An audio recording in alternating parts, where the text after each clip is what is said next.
So on this video, I'm going to show you really simple strategies to maximize your weight loss efforts with intermittent fasting specifically. Dr. Mindy Pelz is a holistic health expert, author, and fasting advocate, known for empowering individuals to optimize their health through science-backed strategies and lifestyle changes.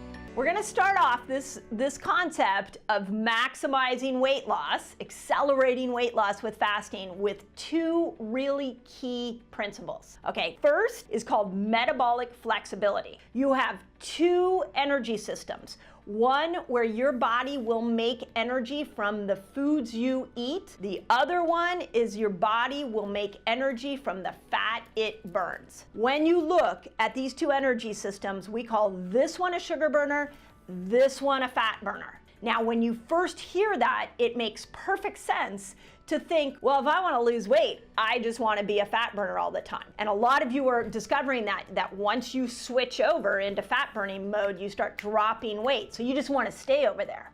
But that is not how you lose weight permanently.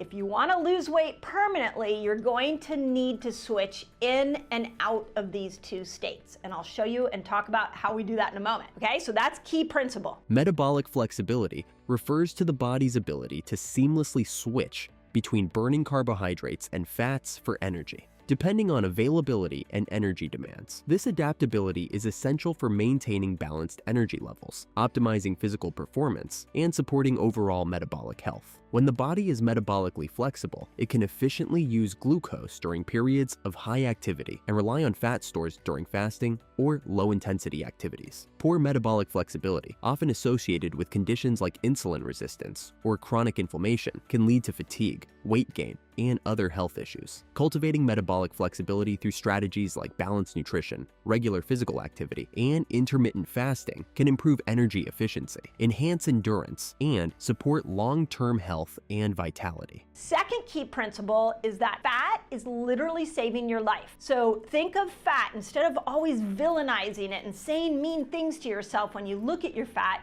look at the areas that you have extra weight and say, okay, that was a way that my body needed to store toxins, it needed to store extra hormones, it needed to store extra sugar, and thank God it put it around my belly and it didn't put it around my liver. So that's the mindset we need to look at.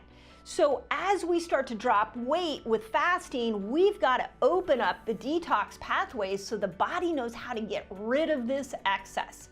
So the second principle I want you to keep in mind is you've got to open up your detox pathways. Opening up the body's detox pathways through fasting is all about giving your system a break so it can focus on repair and cleanup. When you fast, your body taps into stored energy and activates processes like autophagy, where it clears out damaged cells and toxins. It's like hitting the reset button for your body, helping it function more efficiently and feel refreshed.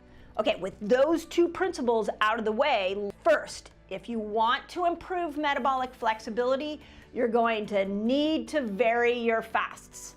So we've got to get you going in and out of these sugar burner, fat burning states more often. So this is where one day at 15 hours of fasting is great. The next day you want to go to 24 hours. Then maybe the next day you don't fast. And then the next day you do a 17-hour fast. And then the following day you do a 24-hour fast. This in and out of fasting is what is going to unstick your metabolism and make you able to go in and out of sugar burner, fat burner very efficiently. Varying your fasting periods is important because it keeps your body adaptable and prevents it from hitting a plateau. Mixing up shorter and longer fasts can optimize fat burning, improve metabolic flexibility, and support overall health. It also keeps your body from getting too comfortable, encouraging it to burn fat effectively. How you know you have great metabolic flexibility are two really key things. One is to ask yourself, can you go without food? If you're struggling without food, then your body's still trying to get over here to fat burner. So we need to make sure that you can go without food. The second way to look is go look at your blood work that your doctor did. What is your level of hemoglobin A1C? That is a big predictor because hemoglobin A1C will show you 3 months of glucose and insulin and how you've been managing this sugar burner system. If your A1C is really high, it means you've been more in the sugar burner place and less in the fat burning place. So watch that number. We want it under 5 for great metabolic health. Tip number 2 is that we want you to make sure that you stay away from the 3 worst foods you could ever eat and will destroy your metabolism quicker than or any other habit in your life. Food number 1, bad oils. I've done videos on that. Food number 2, foods that are high in refined flours and sugars. I've done videos on that. And food number 3 is anything packed with toxins. So get to know your ingredients, come back to nature's food, get away from the processed foods, and you're gonna find going in and out of these 2 states much easier. Avoiding seed oils, refined flours, sugar, and ultra-processed foods is crucial for better health. These ingredients can cause inflammation, disrupt blood sugar levels, and overload your body with unhealthy fats and additives. Choosing whole, nutrient-dense foods instead supports energy, digestion, and long-term well-being. Okay, tip number 3, we're now gonna move into opening your detox pathways. So the first thing, we love fasting for weight loss. It's phenomenal. But there are other hacks we can use to accelerate our weight loss efforts that will not only get our metabolism working well, but open these detox pathways up. And one of those ways is just walking. It is just pure movement. If you want to go running, great. If you want to go walking, fine. But when you walk in a forward direction, what you're doing is you're calming your lizard brain down. That part of the brain that is always looking to keep you safe. When you move in a forward direction, you calm that amygdala down. When that calms down, cortisol comes down. When cortisol comes down, you are gonna lose weight a lot easier. So make sure you're moving on a daily basis. Managing stress is key for weight loss, as chronic stress raises cortisol, leading to cravings, fat storage, and hormonal imbalances. Stress-reducing practices like meditation and exercise help lower cortisol, improve metabolism, and support healthy weight loss. Second thing, make sure you're sweating. Did you know that your skin actually produces testosterone? And you've got to make sure that you sweat on a regular basis so that we can not only mobilize toxins, but we can make sure that your body's making some key hormones like testosterone. So sweating a couple of times a week. If you're not sweating, let's make sure that we can find some new ways for you to sweat, like using an infrared sauna. But you want to make sure that you're sweating as many days out of the week as you possibly can.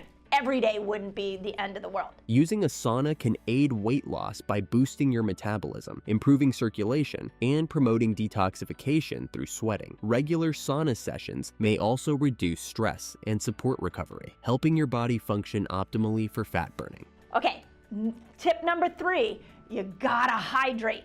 Our body does not do well when it's in a dehydrated state. It will raise cortisol. Now, when we're fasting, that's pretty easy. But if you have a busy life like I do, what ends up happening is I often forget, oh, I gotta go drink water. I want you guys drinking water on a regular basis. So there is no magic number to the water intake that you should be doing. But if you put the element mineral powder in your water and you take like a big container, like this is one of the containers that I use on a regular basis. I try to get 2 to 3 of these a day. When you do that on a regular basis, you're now supporting your kidneys, you're hydrating your gut, and you're gonna make the exit of those toxins coming out of fat much more efficient, and the body's not gonna hold on to weight like it used to. Staying hydrated supports weight loss by boosting metabolism, reducing hunger, and improving digestion. Proper hydration helps your body burn fat more efficiently, flush out toxins, and maintain energy levels, making it easier to stay active and reach your weight loss goals.